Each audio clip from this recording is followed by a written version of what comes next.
உலகத்தின் பார்வையிலே நான் அழுக்காக இருந்தேன் ஐயா, உந்தனின் பார்வையில் மட்டும் அழகாக தெரிந்தேன் ஐயா.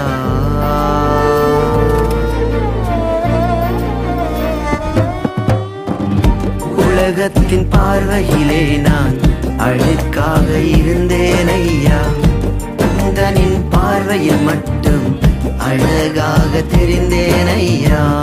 அழுக்கென்று தூக்கி எறியாமல் அழகென்று அணைத்து கொண்டீரே, அழுக்கென்று தூக்கி எறியாமல் அழகென்று அணைத்து கொண்டீரே.